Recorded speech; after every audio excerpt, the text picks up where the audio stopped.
नमस्कार साथियों, एनमार्ट के सफ़र में आप सभी का फिर से स्वागत। साथियों, इस एपिसोड में मुझे बहुत सारे लोगों के कॉल्स आ रहे हैं कि मैं आपको अपडेट दूं कि हमारे कौन कौन से स्मॉल शॉपीज़ शुरू हो चुकी हैं और अपकमिंग क्या क्या शॉपीज़ खुलने वाली हैं। तो साथियों, इस एपिसोड में हम डिटेल में चर्चा करेंगे उन जगहों की, उन हमारे शॉपीज़ की जो कि खुल चुकी हैं और खुलने वाली हैं। पर इस सफ़र पर चलने के पहले हम चलते हैं हमारे CMD श्री गोपाल जी के पास और जानते हैं उनके पास हमारे लिए क्या नई अपडेट्स हैं। दोस्तों, पिछले टाइम आपने देखा कि 2 शॉपी वेस्ट बंगाल में अपन ने ओपन की। मुझे लगता है कि इसकी बाद महाराष्ट्र की टीम जोर में आ गई है। इसी के सिलसिले में कराड़ के हमारे फ्रेंचाइजी ओनर ने डिसीजन लिया कि कराड़ तुरंत चालू कर रहे हैं। दोस्तों, मुंबई भी चालू कर रहे हैं, पुणे भी चालू कर रहे हैं और औरंगाबाद। ये 5 फ्रेंचाइजी इमीडिएट तैयार हो रही है कि जल्द से जल्द आपको रिजल्ट दूंगा मैं इनका भी। दोस्तों, मेरा एक नंबर जो आपको दिया हुआ है वो नंबर 24 घंटा भी चालू रहता है, मेरी PA भी उठाती है। लेकिन मैंने डिसीजन लिया है कि शाम को 6 से 9 के बीच में कुछ अगर अर्जेंसी हो, आपका कोई काम नहीं आ रहा हो, तो आप उस पर मैसेज छोड़ो। मैं स्पेशल उस पर ध्यान दे के आपका काम कराऊंगा। और मेरे मित्रों, एक विश्वास के साथ बोलता हूं कि काम करूंगा, चालू करूंगा, उसमें कोई रोक नहीं सकता।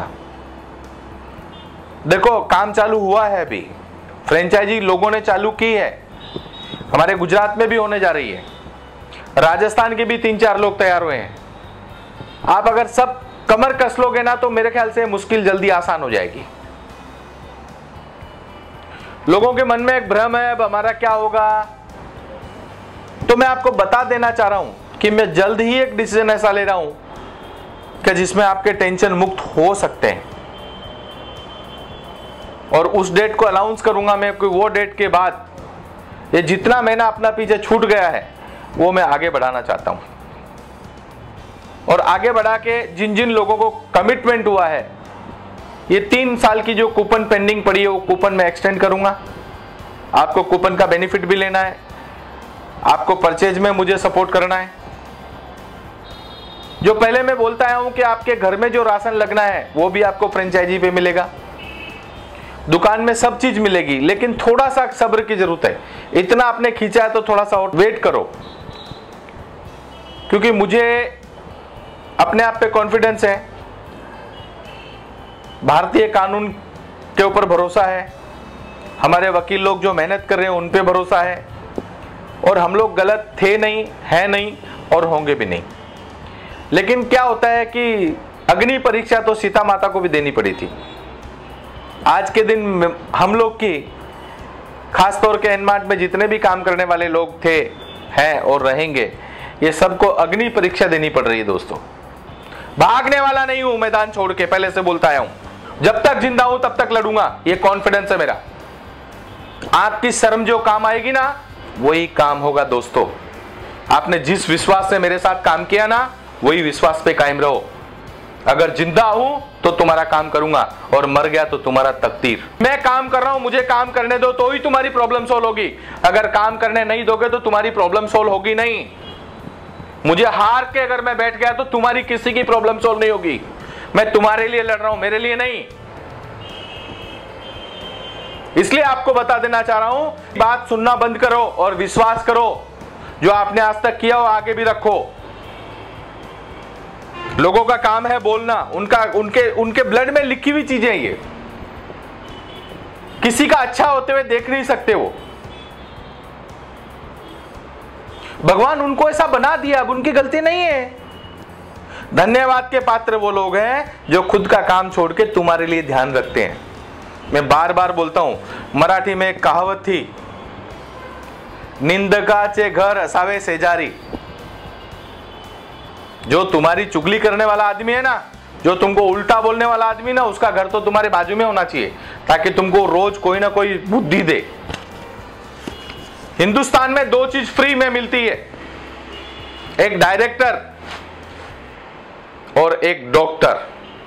हम लोग, आपको बार बार मैं बता देना चाह रहा हूं कि खुद के दिमाग का यूज करो, खुद का कॉन्फिडेंस वापरो, रास्ते अपने आप खुलेंगे।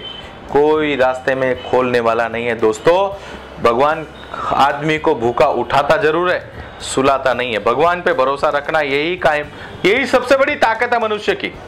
कभी भी इरादा ठान लिया मन में कि मुझे करना है तो 100% कर पाओगे। लेकिन किसी को पूछने को 5 जन के सलाह लेने जाओगे ना तो आप कंफ्यूज हो जाओगे, मैं अब क्या करूं। इसलिए मेरी आपसे विनती है, मैं पहले भी कहता आया हूं, आगे भी कह रहा हूं और कहता रहूंगा कि मैं ये टीवी के माध्यम से आप लोगों तक पहुंचना चाहता हूं, क्योंकि आप लोग कम से कम मुझे सुनो, ताकि आपके दिमाग की जो पिक्चर हो दूर हो जाए। पूरे हिंदुस्तान में काम करना है मुझे, और हर घर में काम करना, हर बेरोजगार बच्चे के साथ काम करना है मुझे। दोस्तों, थोड़ी सी सोच की जरूरत है। अगर पेशेंस रखोगे तो रास्ता बहुत जल्द क्लियर होगा। मेरे एनमार्ट के परिवार के लोगों से हाथ जोड़ के विनती है मेरी कि मैंने जो कमिटमेंट एनमार्ट की सीट पे बैठ के किया है वो जब तक जिंदा हूं पूरा करके छोड़ूंगा। थोड़ा सा पेशेंस रखो। आज बहुत सारे लोग ऐसे हैं कि सर हमको ये तकलीफ है, वो मुझे भी जानता हूं। आप मुझे आके बता देते हो सर ये प्रॉब्लम है, तो आपकी प्रॉब्लम मैं सुनता हूं, लेकिन मैं भी कोई ना कोई उसका हल ढूंढ रहा हूं, कोई ना कोई रास्ता ढूंढ रहा हूं मैं, कि कब कोर्ट का कोई आदेश आ जाता है, अपने अकाउंट खुलते हैं, एक वेबसाइट खुलती है। अपना काम है रजुआत करना, मेरा काम है मेरी रजुआत करना। अब कोर्ट के ऊपर फैसला है दोस्तों। मैं तो बार बार बोल चुका हूं, गुनहगार नहीं हूं तो मुझे काम करने की संधि तो दो। मेरा गुनाह क्या है तो वो तो बताओ मुझे। कोई भी प्रोडक्ट अगर आप बनाते हो तो प्रोडक्ट बेस्ड कंपनी आपके ध्यान में है, आप प्रोडक्ट भेजो मुझे, मैं बेचूंगा प्रोडक्ट। वेयर हाउस का मैंने पहले प्लान बनाया था, वो प्लान पूरा डिजाइन कर दिया मैंने। एंटायर इंडिया में वेयर हाउस डालूंगा और वेयर हाउस से टोटल फ्रेंचाइजी वालों को डिलीवरी दूंगा। तो मेरी आप लोगों से एक विनती है, हिम्मत हारने की जरूरत नहीं है। हर गांव में, हर घर में एनमार्ट की शॉपी होगी, छोटी होगी या बड़ी होगी, 100% होगी। दोस्तों, जैसा कि गोपाल जी ने हम सभी का आह्वान किया है, मैं आप सबको फिर से एक बार ये कहना चाहूँगा कि अगर आपके पास कोई मैन्युफैक्चरर्स हैं, कोई प्रोडक्ट्स हैं, तो उन्हें एनमार्ट के प्लेटफॉर्म पर ज़रूर लेके आइए, क्योंकि इससे हम देश की जीडीपी को तो आगे बढ़ाते ही हैं, साथ ही हमारे देश के कुटीर उद्योग में काम करने वाले और उन मजदूरों का भी फ़ायदा करते हैं जो कि उन प्रोडक्ट्स को बनाते हैं। तो आप उन प्रोडक्ट्स को एनमार्ट के प्लेटफॉर्म पर लाने के लिए पूरी जद्दोजहद कीजिए, जिससे कि हमारे सभी साथियों को अच्छे से अच्छे प्रोडक्ट मिल सकें और हम सब भी मिलकर उन अच्छे प्रोडक्ट्स का फ़ायदा उठा सकें। दोस्तों, आपको मालूम है, कहानी तो सबने सुनी होगी कि किसी बड़े उद्योगपति को किसी बैंक ने लोन नहीं दिया था और एक दिन उस बैंक को उद्योगपति ने खरीद लिया। अगर वही आदमी के विचार बराबर नहीं होते तो आदमी बढ़ सकता था आगे। कभी बेटी माँ नहीं बन सकती और माँ दादी नहीं बन सकती। ऐसा कौन सा कानून है? एक बार गाड़ी एक्सीडेंट हो गई तो दोबारा गाड़ी नहीं चलाते हो आप। मैं तो पहले से बोलता हूं, हिम्मत से मेरे साथ रहना, हिम्मत से रहो। हालात कुछ भी हो, सीधा करने की ताकत है। I will take the decision, मेरी ताकत है, मैं डिसीजन लेता हूं और उसको सीधा करने की ताकत है। आधा रास्ता चल चुका हूं, बार बार बोलते हो, आधा रास्ता चल चुका हूं, और आधा रास्ता अगर वापस आऊंगा तो भी उतना ही टाइम लगेगा और आगे जाऊंगा तो भी उतना ही टाइम लगेगा। तो मैं तो पीछे आने वाला नहीं हूं, आगे ही जाऊंगा। आगे ही जाऊंगा तो कोई ना कोई पॉजिटिव आंसर आ जाएगा। बहुत सारी कंपनियां वाले भी आए मेरे पास, एनमार्ट का ब्रांड नेम बेच दो हमको। नहीं, मेरे जो काम करने वाले, जो मेरे विश्वास के लोग हैं, उनकी अगर कोई प्रॉब्लम सोल्व करता हो कोई भी कंपनी और बोलती हो कि कूपन जो मैंने कमिट किया उनको कूपन मिलेगा, लॉयल्टी बोनस, जिन लोगों को लॉयल मेरे कस्टमर हो चुके उनको लॉयल्टी बोनस मिलेगा, अगर उनकी कोई गारंटी लेता हो तो उस कंपनी के साथ मैं बैठने को तैयार हूं। मेरी कंडीशन है, मुझे कुछ भी नहीं चाहिए, सब कुछ ले जाओ, लेकिन मेरे लोगों का सही हक मिलना चाहिए। उसके लिए मैं तुम्हारे साथ रहूंगा लास्ट तक। एनमार्ट ही रहेगा, एनमार्ट बंद नहीं करूंगा, ये पहले से समझ लेना। कंपनी एनमार्ट रहेगी, ब्रांड नेम एनमार्ट ही है, एनमार्ट शॉपिंग मॉल ही रहेगा, इसमें कोई फेरबदल नहीं होगा। दोस्तों, मेरी पहली कंडीशन है, मेरे हर एक आदमी को ये फैसिलिटी होनी चाहिए, कूपन की फैसिलिटी होनी चाहिए। कॉन्फिडेंस क्रिएट करना पड़ता है दोस्तों, दिन रात मेहनत करना मेरा काम है। बाकी आपके नसीब में क्या लिखा है तो मुझे भी मालूम नहीं, मेरे नसीब में क्या लिखा है मुझे भी मालूम नहीं। भगवान सबको भूखा उठाता जरूर है, सुलाता नहीं है। मेरे काम से मैं आगे बढ़ूंगा, आप सबके साथ आगे बढ़ूंगा, आप सबके परिवार के साथ आगे बढ़ूंगा, आप सबकी सहमति से आगे बढ़ूंगा, 100% बढ़ूंगा और आपकी हर प्रॉब्लम, हर समस्या का समाधान करूंगा। हिम्मत हारना नहीं, मैं जब तक हूं तब तक तुम्हारा हूं। दोस्तों, एनमार्ट तुम्हारा था, है और रहेगा। मैं बार बार आपको बोलता हूं कि कदम पीछे हटाने का काम मेरा नहीं है। मैं हर हालत में कदम आगे बढ़ाऊंगा और इस कॉन्फिडेंस से इस नैया को पार लेके जाऊंगा। कॉन्फिडेंस दुनिया की सबसे बड़ी ताकत है। अगर वो तुम्हारे अंदर है तो तुम कुछ भी कर सकते हो। हिंदुस्तान से अंग्रेज गए थे ना, तब ये बोल के गए थे 2 काली खोपड़ी वाले कुछ भी कर सकते हैं। मेरे पीछे तो 16 लाख काली खोपड़ी वाले हैं। बोलो क्या कर सकता हूं मैं? कुछ भी कर सकता हूं, खाली आपका प्रेम और विश्वास की जरूरत है। दोस्तों, गोपाल जी से बात करने के बाद चलिए अब हम चलते हैं उस सफ़र पर जिसका आप सभी को बहुत बेकरारी से इंतज़ार है। वैसे तो आप सभी जानते हैं कि भारत के किन किन राज्यों में और किन किन शहरों में हमारी शॉपिस खुल चुकी हैं, पर जैसा कि मैंने पहले बताया, मुझे काफ़ी लोगों के फ़ोन्स और मैसेजेस आ रहे हैं कि मैं आप सभी को उन सारे शहरों के बारे में फिर से एक बार बताऊं जहां जहां पर हमारी एक्टिविटी शुरू हो चुकी है। तो दोस्तों, चलते हैं उस सफ़र पर। दोस्तों, सबसे पहले हम चलते हैं वेस्ट बंगाल। वेस्ट बंगाल में हमारी जो शॉपिस खुल चुकी हैं उन शहरों के नाम इस प्रकार हैं: कालिकापुर, सेरामपुर, रामपुर हाट, बलरामबती। अगला राज्य है ओडिशा, और उड़ीसा में जो हमारी शॉपिस खुल चुकी हैं वो हैं भुवनेश्वर और मलकानगिरी। महाराष्ट्र में मिरज, कर्नाटक में महालिंगपुर, झारखंड में रांची, पंजाब में करनाल, उत्तर प्रदेश में अलीगढ़ 1 और अलीगढ़ 2। अब मैं आपको बताता हूं उन शहरों के बारे में जहां पर हमारी आने वाले 1 या 2 हफ्तों में शॉपिस खुलने ही वाली हैं। सबसे पहले हम चलते हैं महाराष्ट्र। जी हाँ दोस्तों, महाराष्ट्र में कराड और नासिक, इन 2 शहरों में हमारी शॉपिस खुलने वाली हैं। अगला राज्य है मध्य प्रदेश। मध्य प्रदेश के शिवपुरी और ग्वालियर, इन दोनों शहरों में हमारी शॉपिस शीघ्र ही खुलने वाली हैं। कर्नाटका राज्य की अपकमिंग शॉपिस की लिस्ट इस प्रकार है: कईवारा, बागेपल्ली, विद्यारण्यपुरा और हालूसुर। जी हाँ दोस्तों, इन सभी शहरों में हमारी शॉपिस शीघ्र ही खुलने वाली हैं। दोस्तों, जैसा कि आपको मालूम ही है कि एनमार्ट के रिटेल डिवीज़न के अलावा एनमार्ट को जिस डिवीज़न के ऊपर सबसे ज़्यादा नाज है वो है उसका soil and crop care division. जी हाँ दोस्तों, हमारे soil and crop care division के प्रोडक्ट्स को बहुत ही अच्छा प्रतिसाद मिला हुआ है। देश के विभिन्न कोनों में लोग इस प्रोडक्ट को यूज़ कर रहे हैं और उसको यूज़ करने के साथ साथ अपनी खेती को और आगे बढ़ा रहे हैं। चलिए चलते हैं और बात करते हैं कुछ किसानों से।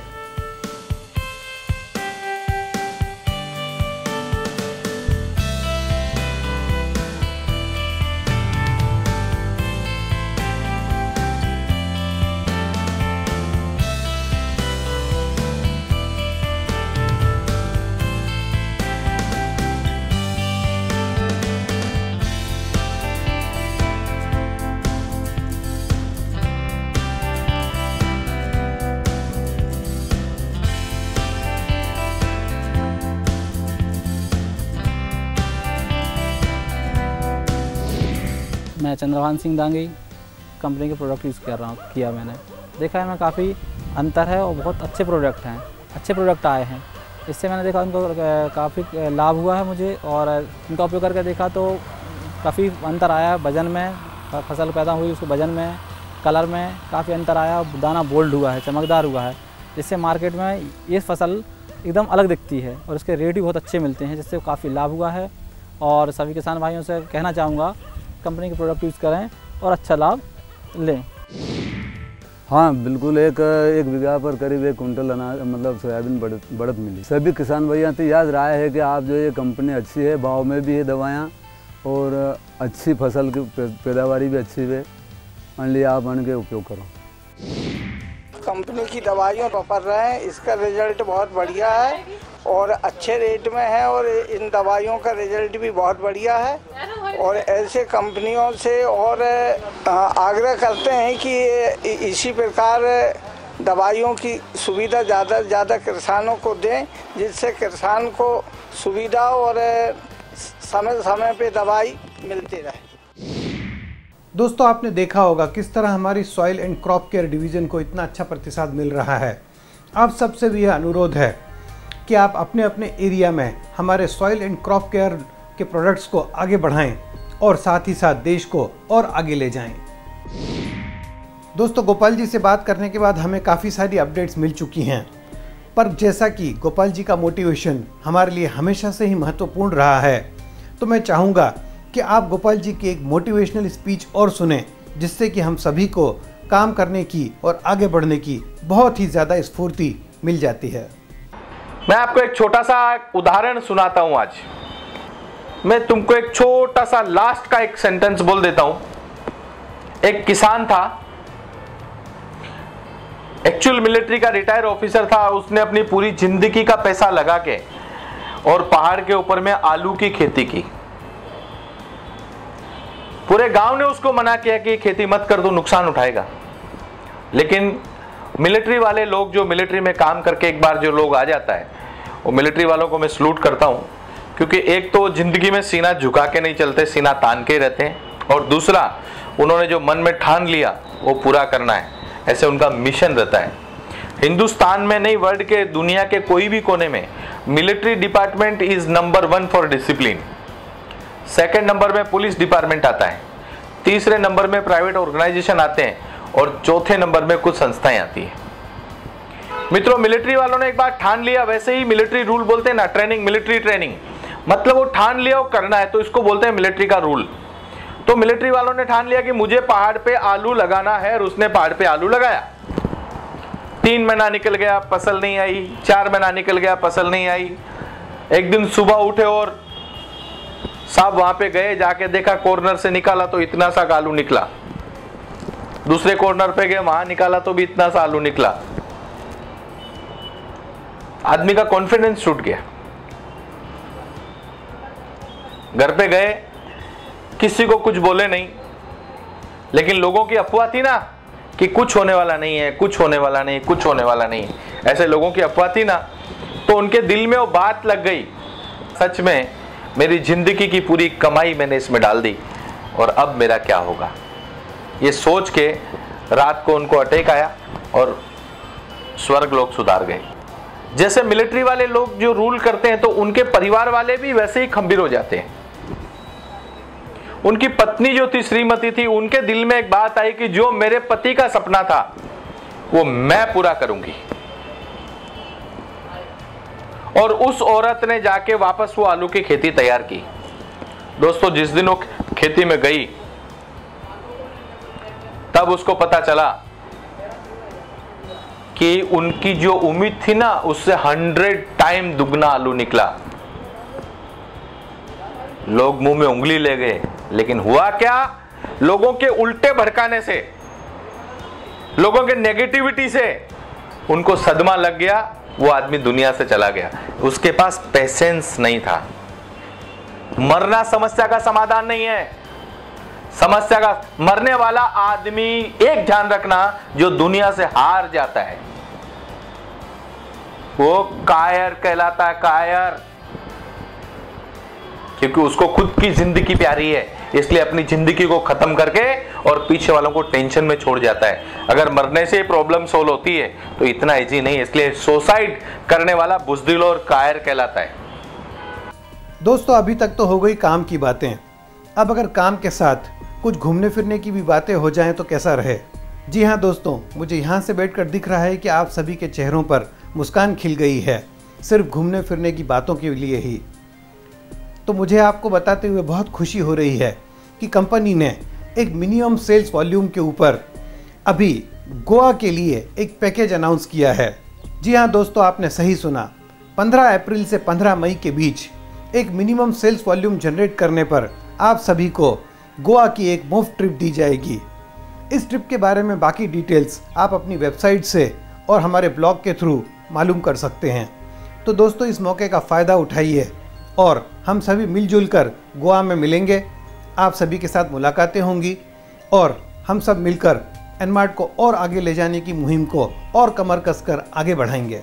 दोस्तों, मैं आपको यह और बताना चाहूँगा कि गोवा में जब हम मिलेंगे तो वहाँ पर बिजनेस सपोर्ट सिस्टम भी अनाउंस किया जाएगा। तो आप लोग अधिक से अधिक संख्या में अपनी एलिजिबिलिटी बढ़ाएं और गोवा पहुँचें, क्योंकि गोवा में बिजनेस सपोर्ट सिस्टम भी लॉन्च किया जाएगा। इसी के साथ अब यह एपिसोड यहाँ ख़त्म करता हूँ। आपके साथ फिर से मुलाकात होगी एनमार्ट के सफ़र में अगले एपिसोड में।